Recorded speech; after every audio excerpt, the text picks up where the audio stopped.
అబ్బబ్బబ్బా చూసారా ఫ్రెండ్స్ ఎంత ఫ్రెష్గా ఉన్నాయో. ఇలా అప్పటికప్పుడు చెట్టు నుంచి కోసుకుని ఇలా ఫ్రెష్గా కర్రీ చేసుకుంటే మామూలుగా ఉండదు. అలా అదే కాకుండా మనం మందులతో పెంచినవి కాకుండా న్యాచురల్గా మనము పండించుకున్న పంటతోటి చేసుకుంటే ఆ టేస్టే వేరసలా.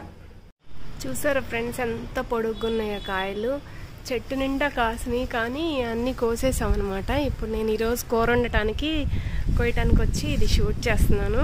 ఈ ఆకులు కూడా చాలా మంచిది. నేను అప్పుడప్పుడు కోసుకుంటా ఉంటా. మళ్ళీ ఎగురు వచ్చింది చూడండి. చూడండి ఎంత బాగున్నాయో. అసలు ఎంత పొడుగున్నాయి చూడండి ఫ్రెండ్స్. నేను మా వానరాంటి వాళ్ళు కోసుకుంటున్నాం ఇప్పుడు. వాళ్ళకి మాకనమాట ఈరోజు కర్రీ చేస్తాను, చూపిస్తాను వీలైనంత వీలైతే. ఇది దోసకాయ, ఆలు, ములక్కాయ అన్నీ కలిపేసాను.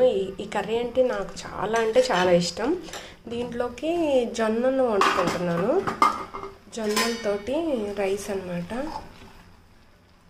అంటే రవ్వలాగా ఉంటుంది కదా జొన్న రవ్వ, దాంతో కాంబినేషన్ అన్నమాట దీనికి.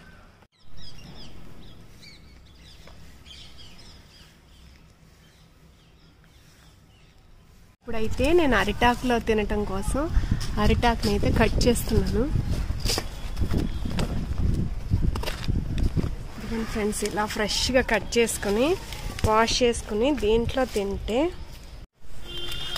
మా అరటి చెట్టు గెలేసింది ఫ్రెండ్స్. ఈరోజు ఫస్ట్ డే నేనే చూసా. వాటర్ పెడతా కింద అవి పడున్నాయి అన్నమాట. అవి చూసి ఇదిగోండి డ్రాగన్ కూడా ఉంది.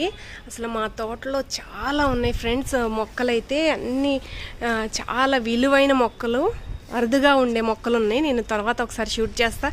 అదిగాక కలుపు కూడా పెరిగిపోయింది, తర్వాత చెప్తాను. ఇదిగోండి ములగ చెట్టు. అరిటాకులో వేడి వేడి పొగలు దొక్కి ఇది ఇలా వేసుకుని కనుక తింటే ఫ్రెండ్స్ చూడండి, ఇలా వేడి వేడిగా అరిటాకులో కనుక వేసుకుని తింటే ఆకు ఫ్లేవర్ కూడా తగులుతుంది. ఎంతో హెల్దీ అనమాట మెయిన్గా.